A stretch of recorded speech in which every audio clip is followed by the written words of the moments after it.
नमस्कार दोस्तों, आध्यात्म के एक और नए अंक में आपका हार्दिक स्वागत है। दोस्तों, सोमवार व्रत की कथा और भगवान शिव की पूजा करने का एक विशेष महत्व है। दोस्तों, भगवान शिव, जिन्हें भोलेनाथ भी कहा जाता है, आपकी छोटी से छोटी तपस्या का भी वह फल बड़े ही विशाल रूप में आपको प्रदान करते हैं। आज उन्हीं भगवान शिव और माता पार्वती से जुड़ी सोमवार व्रत कथा का वर्णन हम आपके बीच में करने जा रहे हैं। तो आइए प्रारंभ करते हैं भगवान शिव से जुड़ी और भगवान शिव को समर्पित 16 सोमवार व्रत कथा के सार को। दोस्तों, एक पौराणिक कथा के अनुसार एक समय श्री महादेव जी पार्वती के साथ भ्रमण करते हुए मृत्युलोक में अमरावती नगरी में आए।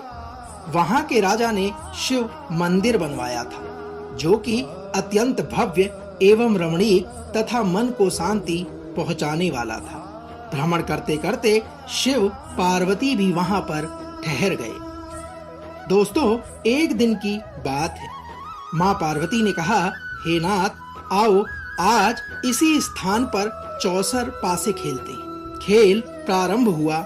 भगवान शिव कहने लगे कि मैं इस खेल को जीतूंगा। इस प्रकार उनकी आपस में वार्तालाप होने लगी और उसी समय मंदिर का पुजारी पूजा करने के लिए वहां पहुंच गया। मां पार्वती ने पुजारी जी से कहा, हे पुजारी, यह बताइए कि जीत किसकी होगी। मां पार्वती के इस प्रकार के वचन सुनने पर पुजारी ने कहा, इस खेल में महादेव जी के समान कोई दूसरा पारंगत नहीं हो सकता, इसलिए महादेव ही यह बाजी जीत जाएंगे। परंतु हुआ उसका उल्टा। जीत पार्वती की हुई और अतः पार्वती जी ने पुजारी को कोढ़ी होने का श्राप दे दिया और कहा कि तूने मिथ्या भाषण व्यक्त किया है, इसलिए तू कोढ़ी हो जा। अब तो पुजारी को कोढ़ हो गया। शिव और माता पार्वती दोनों वापस चले गए। कुछ समय पश्चात अप्सराएं पूजा करने आई और अप्सराओं ने पुजारी के उसके कोढ़ी होने का कारण पूछा तो पुजारी ने उन्हें सब बातें बता दी। पुजारी की इस प्रकार की बात कहने पर अप्सराओं ने कहा, हे पुजारी जी, आप 16 सोमवार का व्रत करें तो शिव जी प्रसन्न होकर आपका संकट दूर करेंगे। पुजारी ने अप्सराओं की बातों को मानकर व्रत की विधि को पूछना प्रारंभ किया। अप्सराओं ने व्रत करने और व्रत के उद्यापन करने की संपूर्ण विधि पुजारी जी को बता दी। तब पुजारी ने विधि पूर्वक श्रद्धा भाव से व्रत प्रारंभ किया। व्रत के प्रभाव से पुजारी रोग मुक्त हो गए। दोस्तों, कुछ दिनों के बाद भगवान शिव शंकर और पार्वती जी पुनः उस मंदिर में आए तो पुजारी को रोग मुक्त देखकर पार्वती ने पूछा, हे पुजारी, मेरे दिए हुए श्राप से मुक्ति पाने का तुमने कौन सा उपाय किया। तब माता के इस प्रकार कहने पर पुजारी ने कहा, हे माता, अप्सराओं के द्वारा बताए गए श्री महादेव के 16 सोमवार के व्रत करने से मेरा यह कष्ट दूर हुआ है। दोस्तों, पुजारी की इन्हीं बातों को सुनकर मां पार्वती जी ने भी 16 सोमवार का व्रत किया, जिससे उनसे रूठे हुए कार्तिकेय अपनी माता से प्रसन्न होकर आज्ञाकारी हुए। एक बार कार्तिकेय जी ने पूछा, हे माता, क्या कारण है कि मेरा मन सदा आपके चरणों में लगा रहता है। तब अपने पुत्र के इस प्रकार के वचन कहने पर पार्वती ने कहा, कार्तिकेय, 16 सोमवार के व्रत का महात्म्य तथा उसकी विधि को मैं तुम्हें बताने जा रही हूँ। तब कार्तिकेय को उन्होंने उस पूजा की विधि और व्रत का सार बताया। कार्तिकेय ने इस व्रत को किया तो उनका बिछड़ा हुआ मित्र मिल गया। अब मित्र ने भी इस व्रत को अपने विवाह होने की इच्छा से किया। दोस्तों, फिर वह मित्र विदेश चला गया। वहां के राजा की कन्या का स्वयंवर था। राजा ने प्रण किया था कि हथिनी जिस व्यक्ति के गले में वरमाला डाल देगी, उसी के साथ राजकुमारी का विवाह करूंगा। यह ब्राह्मण मित्र भी स्वयंवर देखने की इच्छा से वहां एक और जाकर बैठ गया। और हथिनी ने इसी ब्राह्मण मित्र को माला पहनाई तो राजा ने बड़ी धूमधाम से अपनी राजकुमारी का विवाह उसके साथ कर दिया।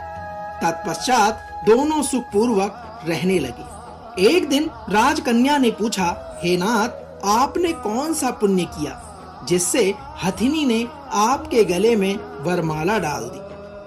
ब्राह्मण पति ने कहा, मैंने कार्तिकेय जी द्वारा बताए अनुसार 16 सोमवार का व्रत पूर्ण विधि विधान द्वारा और श्रद्धा भक्ति से किया था, जिसके फल के कारण मुझे तुम्हारे जैसी सौभाग्यशाली पत्नी प्राप्त हुई है। अब तो राजकन्या ने भी सत्य पुत्र प्राप्ति के लिए व्रत किया और सर्वगुण संपन्न पुत्र प्राप्त किया। बड़े होकर पुत्र ने भी राज्य प्राप्ति की कामना से भगवान महादेव के 16 सोमवार का व्रत किया। दोस्तों, राजा के देवलोक होने पर इसी ब्राह्मण कुमार को राजगद्दी मिली। फिर भी वह इस व्रत को करता रहा। एक दिन उसने अपनी पत्नी से पूजा सामग्री शिवालय को ले चलने को कहा, परंतु उसने पूजा सामग्री अपनी दासियों द्वारा भिजवा दी।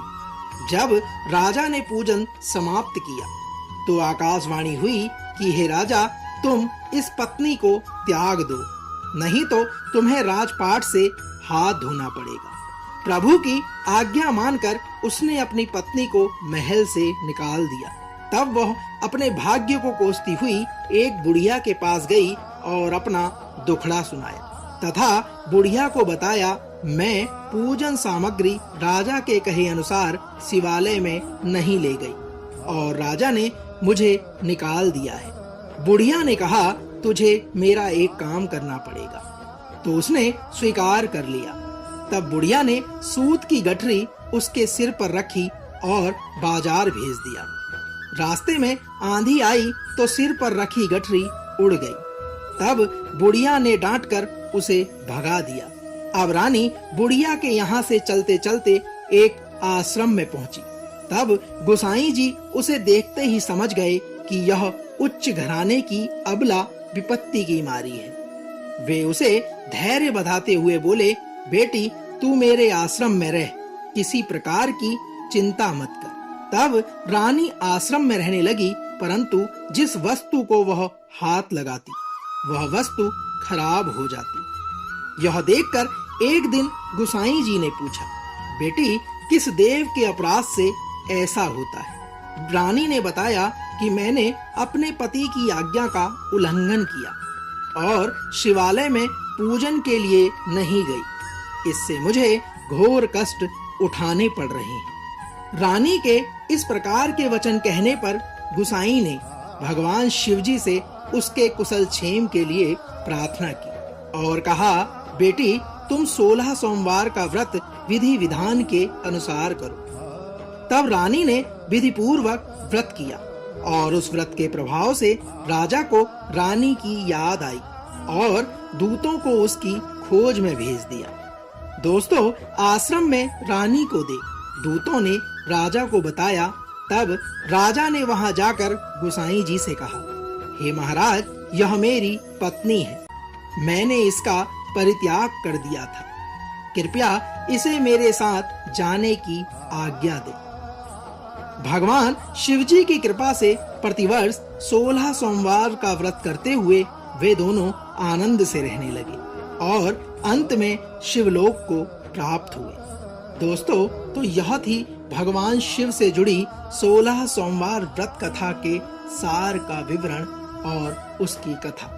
हम आशा करते हैं कि आज का यह अंक आपको अवश्य पसंद आया होगा। कल एक और नए अंक के साथ फिर आपसे होगी मुलाकात। तब तक जय शिव शंकर, हर हर महादेव।